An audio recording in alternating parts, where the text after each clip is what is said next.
Hello friends, தினம் ஒரு சிறுகதை தொகுப்பில் இன்றைக்கி நம்ம என்ன கதை பார்க்க போகிறோன்னு பார்த்தீங்க அப்படின்னா, 7 ஜாடி தங்கம் தந்த ஏழ்மை நிலை. வாங்க ஃப்ரெண்ட்ஸ், கதைக்குள்ளே போகலாம்.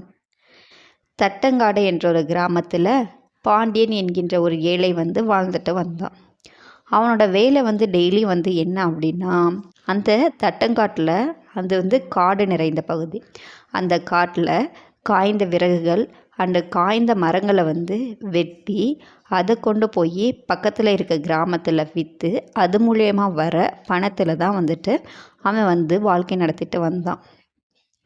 இப்படி அவனோட காலங்கள் போச்சு. ஒரு நாள் பார்த்தீங்க அப்படின்னா, பாண்டியனுக்கு ரொம்ப வெயில் அடிக்கவும் விறகு எடுத்துகிட்டு வச்சதுனால ரொம்பவும் டயர்டாக இருக்குன்னு சொல்லிட்டு ஒரு ஆலமரத்தடி நிழலில் ஓய்வெடுத்தான். ஓய்வு எடுத்துகிட்டு இருக்கும் போது அவனுக்கு ஒரு அபாரமான ஒரு சத்தம் கேட்டுச்சு. அந்த மரத்துக்கு பின்னாடி பார்த்தீங்க அப்படின்னா ஒரு பெரிய பூதம் நின்றுட்டு இருந்துச்சு. பார்த்தோன்னே பாண்டியனுக்கு ரொம்ப பெரிய அதிர்ச்சி. என்னன்னு பார்த்தீங்கன்னா, அந்த பூதம் பாண்டியன்கிட்ட என்ன சொன்னுச்சு அப்படின்னா, நீ ரொம்பவும் கஷ்டப்படுற, டெய்லி வர இந்த சொற்ப பணத்தை வச்சு நீ வாழ்க்கையை நடத்துகிற, இது ரொம்பவும் கஷ்டமாக இருக்குது. நான் டெய்லி உன்னை இந்த மரத்தில் இருந்து பார்க்குறேன், எனக்கு ரொம்ப மனவேதனையாக இருக்குதுன்னு சொல்லிட்டு நான் உனக்கு ஒரு பரிசு தரேன்னு சொல்லிட்டு, இந்த மரத்துக்கு கீழே நீ தோண்டினா அப்படின்னா 7 ஜாடி இருக்கும். அந்த 7 ஜாடியிலையும் தங்கம் இருக்கும். அந்த தங்கத்தை நீ எடுத்துக்கோ அப்படின்னு சொல்லிட்டு மறைஞ்சிருச்சு அந்த பூதம். பாண்டியனுக்கு சந்தோஷத்துக்கு அளவே இல்லை. இனிமேல் நம்ம இவ்வளோ தூரம் கஷ்டப்படணுங்கிறது தேவையே இல்லை அப்படின்னு சொல்லிட்டு அவன் தோண்டி பார்க்குறான். ஃபஸ்ட்டு தோண்டிகிட்டே இருக்கா, ஜாடி கிடைக்கவே இல்லை. அதுக்கப்புறம் தோண்டும் போது கிடைக்கல. அப்புறம் லாஸ்ட்டாக பார்த்தீங்க அப்படின்னா, ரொம்ப தூரம் தோண்டினதுக்கப்புறமா அந்த பூதம் சொன்ன மாதிரியே 7 ஜாடி கிடச்சிச்சு. அந்த 7 ஜாடியில் பார்த்தீங்க அப்படின்னா, முதல் 6 ஜாடியில் தங்கம் முழுவதுமாக இருந்துச்சு. 7ஆவது ஜாடியில் பார்த்தீங்க அப்படின்னா அரை ஜாடி மட்டும்தான் தங்கம் இருந்துச்சு. இதை பார்த்த பாண்டியனுக்கு கொஞ்சம் மனசோர்வு ஏற்பட்டது. அந்த பூதம் நமக்கு 7 ஜாடி நிறைய தானே தங்கம் இருக்குன்னு சொன்னுச்சு.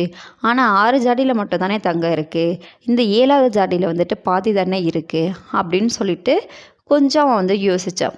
சரி பரவாயில்ல, நம்ம வீட்டில் கொஞ்சம் தங்கம் இருக்குது, அதை இதில் போட்டு நிரப்பி நம்ம இந்த 7 ஜாடிலையும் ஃபுல்லாக நம்ம தங்கத்தை நிரப்பி வச்சுருக்கணும் அப்படின்னு சொல்லிட்டு அவன்கிட்ட ஒரு எண்ணம் ஏற்பட்டுச்சு. வீட்டில் போயிட்டு இந்த 6 ஜாடியோட தங்கத்தையும் ஒரு பெட்டியில் பூட்டிட்டு ரிமைனிங் அவங்க வீட்டில் இருக்க எல்லா நகை தங்கம் எல்லாத்தையும் அந்த 7ஆவது ஜாடியில் நிரப்பினான். ஆனாலும் அந்த ஜாடி நிரம்பவே இல்லை. அவனுக்கு என்ன ஆசை அப்படின்னு பார்த்தீங்கன்னா, எப்படியாவது இந்த 7ஆவது ஜாடியிலையும் நம்ம ஃபுல்லாக தங்கத்தை நிரப்பிடணும், நிரப்பிட்டோம் அப்படின்னா நம்ம மிகப்பெரிய செல்வந்தர் ஆயிடலாம் அப்படின்னு சொல்லிட்டு அவனுக்கு ஒரு எண்ணம் இருந்துச்சு. அதனால் பாண்டியர் என்ன பண்ணான் அப்படின்னா, அன்றாடம் அவன் வேலை செய்கிறதுக்கு காலையில் 10 மணிக்கு போயிட்டு இரவு இரவு வருகிறதுக்கு முன்னாடியே வீட்டுக்கு வந்துடுவான் விறகுகளை விட்டுட்டு. இப்படி இருந்த பாண்டியன் என்ன பண்ணிட்டான் அப்படின்னா, அந்த 7ஆவது ஜாடியில் ஃபுல்லாக தங்கத்தை நிரப்பணுங்கிறதுக்காக அதிகாலையிலேயே விறகு வெட்ட போயிட்டு நேரம் பொழுது போனாலுமே விறகெல்லாம் விட்டுட்டு லேட்டாக தான் வீட்டுக்கு வந்தான். அதுக்கப்புறம் பாண்டியன் மிகவும் கடுமையாக உழைக்க ஆரம்பிச்சிட்டான். எப்படியாச்சும் நம்ம இந்த 7ஆவது ஜாடி ஃபுல்லாக தங்கத்தால் நிரப்பி வச்சிடணும் அப்படின்னு சொல்லிட்டு டெய்லியும் அவனுக்கு தூங்கி எந்திரிக்கும் போதும் தூங்கும் போது இதே எண்ணமாகவே இருந்துச்சு.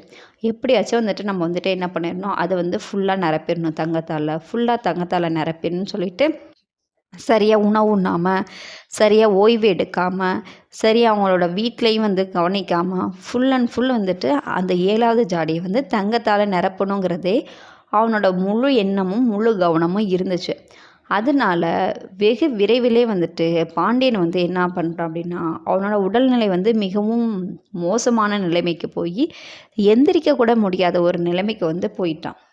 இதை பார்த்த பாண்டியனோட நண்பன் என்ன பண்ணான் அப்படின்னா, பாண்டியா உனக்கு ஏன் இந்த நிலைமை ஏற்பட்டுச்சு அப்படின்னு சொல்லி கேட்கும்போது, பாண்டிய மனசுக்குள்ளே ஒரு இது, இவன்கிட்ட சொல்லலாமா வேணாமா, இருந்தாலும் சொல்லி தான் ஆகணும், நிலைமை நமக்கு கைமீறி போச்சு அப்படின்னு சொல்லிட்டு பாண்டியன் நடந்ததெல்லாம் எடுத்து சொல்கிறான். அப்போது அவனோட நண்பன் என்ன சொல்கிறான் அப்படின்னா, பாண்டியா, இது ஒன்றும் பெரிய விஷயமே இல்லை. இதே மாதிரியே 6 மாதத்துக்கு முன்னாடி நான் விறகு வெட்ட போகும்போதுமே அந்த பூதம் வந்து என்கிட்ட இப்படி தான் சொன்னுச்சு.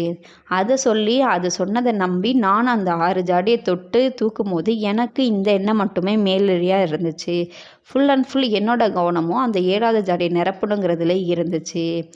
ஆனால் என்னால் அந்த கவனத்தை வந்து முழுமையாக வந்து என்கிட்ட வந்து அதை வந்து அந்த எண்ணத்தை மாற்றி வேறு ஒரு செயலில் நம்ம ஈடுபடலைனாலும் என்னால் அந்த எண்ணத்தை வந்து மாற்றிக்கவே முடியல. நான் அப்புறம் யோசித்தேன். அப்புறம் என் மனைவி தான் சொன்னாங்க, அந்த பூதம் வந்து உங்களோட மனதை வந்துட்டு கொஞ்சமாக கிடைச்சாலும் அந்த காசை வச்சு நம்ம நிம்மதியாக வாழ்க்கை நடத்திட்டு வந்தோம். இருக்கதை சாப்பிட்டு இருக்கதை உண்டு நம்ம வந்துட்டு இருந்துட்டு இருந்தோம். நம்மளோட மகிழ்ச்சியான வாழ்க்கையை பார்த்து அந்த பூதத்துக்கு பொறுக்கல. அதனால தான் உங்களோட மன நிம்மதியை வந்து கெடுக்கணுங்கிறதுக்காக தான் இந்த மாதிரி பண்ணியிருக்கு. இந்த 7 ஜாடியும் வந்துட்டு இருந்த இடத்துலையே வந்து நீங்கள் போய் புதைச்சி வச்சுட்டு வந்துடுங்க. புதைச்சி வச்சுட்டு அந்த பூதத்துக்கிட்ட நன்றி சொல்லிட்டு வந்துடுங்க அப்படின்னு சொல்லி என் மனைவி வந்து சொன்னாங்க. அதே மாதிரியே நான் இருந்த இடத்துலே போயிட்டு அதை வந்து புதைச்சி வச்சுட்டு அந்த பூதத்துக்கிட்ட நன்றி சொல்லிவிட்டு நான் விடை பெற்று வந்தேன். அன்னையில் இருந்து தான் எனக்கு வந்துட்டு என்னோடய வாழ்க்கையில் வந்துட்டு மன நிம்மதிங்கிறது ஒன்று கிடச்சிச்சு. இதே மாதிரி நீயும் செய்ய பாண்டியா, உனக்கும் வந்துட்டு இதெல்லாம் போயிட்டு நீ நார்மலான வாழ்க்கையை வந்து சீக்கிரம் வந்து நீ திரும்பிடுவ அப்படின்னு சொல்லி அவனோட நண்பன் வந்து சொன்னான். அதே மாதிரி பாண்டியன் வந்து என்ன பண்ணான் அப்படின்னா, அந்த பூதத்துக்கிட்ட போயிட்டு பூதத்துக்கிட்ட போயிட்டு அவன் நண்பன் சொன்ன மாதிரியே வந்துட்டு குழி பறித்து அது இருந்த மாதிரியே புதைச்சி வச்சுட்டு நன்றி சொல்லிட்டு வந்துடுச்சு. அந்த பூதம் அப்பையும் கேட்டுச்சு, உனக்கு தான் 6 ஜாடி தங்கிறதுக்குல அதையே நீ வேண்டான்னு சொல்லி வச்சுட்டே போகிற அப்படின்னு. இல்லை, எனக்கு போதுமான அளவு எல்லாமே இருக்குது, இது எனக்கு வேணாம் அப்படின்னு சொல்லிட்டு கொடுத்துட்டு வந்துருச்சு. அதுக்கப்புறம் அந்த பாண்டியன் வந்து பார்த்திங்க அப்படின்னா எப்போதும் போல் அவனுக்கு வந்து இருக்கிற காசை வச்சு இருக்கிறத வச்சு அவன் வந்து சந்தோஷமாக வாழ்ந்துட்டு வந்தான். இந்த கதையிலேருந்து நமக்கு என்ன தெரியுது ஃப்ரெண்ட்ஸ், நம்ம வந்து இருக்கிற நிலைமையிலேயே வந்து நம்ம பார்த்திங்க அப்படின்னா நம்ம சந்தோஷமாக தான் இருக்கோம். தேவையில்லாமல் ஏதோ ஒரு அவசியம் இல்லாமல் அனாவசியத்துக்காக தான் நம்மளோட லைஃப்பில் வந்துட்டு நிறையா ஒரு இன்பத்தை வந்து நம்ம தொலைக்க வேண்டியதாக இருக்குது. அதெல்லாம் இல்லாமல் இருக்கிறத வச்சு நம்ம எப்போதும் ஹாப்பியாக இருக்கணுங்கிறது தான் இந்த கதை வந்து நமக்கு வந்து சொல்லுது. இந்த கதை உங்களுக்கு பிடிச்சிருந்துச்சுன்னா லைக் பண்ணுங்கள், சப்ஸ்கிரைப் பண்ணுங்கள். Thank you friends.